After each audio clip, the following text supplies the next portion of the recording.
Hello student, जय Hind. Real number chapter बहुत ही important है। इसमें इरेशनल प्रूव करने के लिए लगभग आपका बेसिक और स्टैंडर्ड दोनों में एग्ज़ाम में लगभग हर साल आते रहते हैं। तो इरेशनल प्रूव करने के लिए हमने इसको दो टाइप में कैटेगराइज किया है, पहला टाइप और दूसरा टाइप। आज हम पहला टाइप देखते हैं। पहले टाइप में √2, √3, √5, √6 इन सबको प्रूव करना है। ये याद रखिएगा, √2, √3, √5 का प्रूफ सेम एक जैसा ही होना है, केवल डिजिट 2 की जगह 3 या 2 की जगह 5 या 2 की जगह 6 पुट करना है। तो आज हम केवल √2 कैसे इरेशनल प्रूफ करना है वो हम देखेंगे।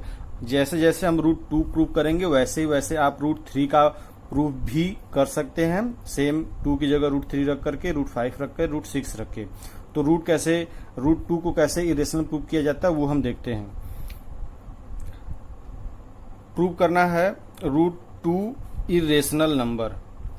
क्वेश्चन आपका रहेगा so that √2 is irrational number. Solution में आपका है लेट √2 इज रेशनल नंबर। सबसे पहले हम √2 को रेशनल नंबर मान लेते हैं, ठीक है। √2 को रेशनल नंबर मान लेते हैं। Let √2 is a rational number, और वो भी in the simplest form a/b। √2 जो है इन सिंपलेस्ट फॉर्म a/b के रूप में है। Have no common factor other than 1। जो इंटीजर a और b है उसमें 1 के अलावा कुछ भी कॉमन नहीं है। तब हम √2 को लिख सकते हैं a/b। √2 को क्या लिख सकते हैं? a/b, क्योंकि हम √2 को a/b के सिंपलेस्ट फॉर्म में माने हैं। स्क्वायरिंग बोथ साइड कर देंगे। √2 का स्क्वायर करेंगे 2 हो जाएगा, a/b का स्क्वायर करेंगे a²/b² हो जाएगा। अब इसके बाद हम b² का 2 में क्रॉस मल्टीप्लाई कर देंगे, b² का 2 में क्रॉस मल्टीप्लाई कर देंगे, 2b² = a²। इसको हम लिख सकते हैं 2 × b² = a²। ये जो 2 है वो a² का क्या है? मल्टीपल है, इसलिए 2 जो है वो a² का फैक्टर कहलाएगा। तो हमने लिखा here 2 is a factor of a²। 2 is a factor of a²। 2 a² का फैक्टर है, या इसलिए 2 is also a factor of a। 2 a² का फैक्टर है, तब जो 2 है वो a का भी फैक्टर होगा। क्यों होगा? ये नियम है। यदि कोई नंबर किसी परफेक्ट स्क्वायर का फैक्टर है तो वह उसके स्क्वायर रूट का फैक्टर होता है। जैसे हम यहां देखते हैं 81 का फैक्टर 3 है और 81 का स्क्वायर रूट 9 है, 9 का भी फैक्टर 3 है। इसी वजह से हमने यहां पर लिखा 2 is also factor of a। 2 a का फैक्टर है, मतलब 2 a को डिवाइड करेगा। 2 a को डिवाइड करेगा तो कोसेंट मान लीजिए c प्राप्त होता है। तो हम a = 2c लिख सकते हैं बाय इक्वलिड डिवीजन लीमा से। और where c is an integer, जहां की c हमारा क्या है? एक इंटीजर है।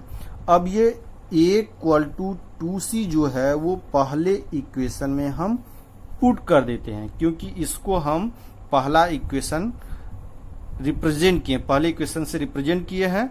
तो इस a की वैल्यू पहले इक्वेशन इसमें हम क्या करेंगे? पुट करेंगे। तो इसी वजह से हमने यहां पर लिखा put the value of a in equation first.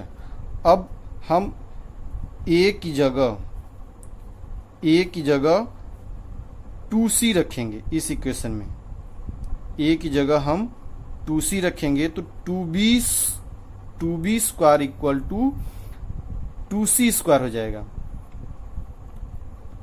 2b²। अब 2c का स्क्वायर करेंगे तो 2 का स्क्वायर 4, c का स्क्वायर c²। 2b² = 4c² हुआ। 2 से ये 4 क्या हो जाएगा? कैंसिल हो जाएगा। अब B square equal to 2c² प्राप्त हुआ। तो वही चीज B square equal to 2c² है, तो 2b² का क्या होगा, फैक्टर होगा। अब here 2 is A factor of b², इसलिए 2 is A factor of b। Same उसी नियम से जहां पर ये बताया गया था, 2 is A factor of b, 2 is A factor of b यहां पे प्रूफ हुआ, और यहां पर भी प्रूफ हुआ था 2 is A factor of a। 2 a और b दोनों का फैक्टर हो जाता है, सो 2 is A factor of a and b। अब यहां पर देखना है, हमने स्टार्टिंग में लेट किया था √2 is a rational number in simplest form a upon b have no common factor other than 1 के अलावा a और b में कुछ भी कॉमन नहीं है। पर यहां पर ये प्रूफ हुआ जो 2 है वो a और b दोनों का फैक्टर है। मतलब यहां पर जो मानना हमारा था वो क्या है, गलत है। इस वजह से यहां पर लिखा गया आवर एज्यूप्शन इज रॉन्ग। यहां पर जो हम माने थे वो हमारा गलत हो गया, इस वजह से यहां पर लिखा गया आवर एज्यूप्शन इज रॉन्ग। और एब्ज्यूशन रॉन्ग हुआ, ये विरोधाभास उत्पन्न हुआ। दिस कंट्राडिक्शन मीन्स विरोधाभास, दिस कंट्राडिक्शन इज एराइज मतलब उत्पन्न होना, एराइज बाई एम्यूजिंग मतलब मान लेने की वजह से, दैट √2 इज रेशनल नंबर, √2 को रेशनल नंबर मान लेने की वजह से यह कंट्राडिक्शन उत्पन्न हुआ है कि 2a और b दोनों का फैक्टर है। हेंस इसलिए √2 इज इरेशनल नंबर। विरोधाभास उत्पन्न होने से ये सिद्ध हो जाता है √2 is irrational number. Next type हम अब अगले वीडियोज में देखेंगे। जय हिंद।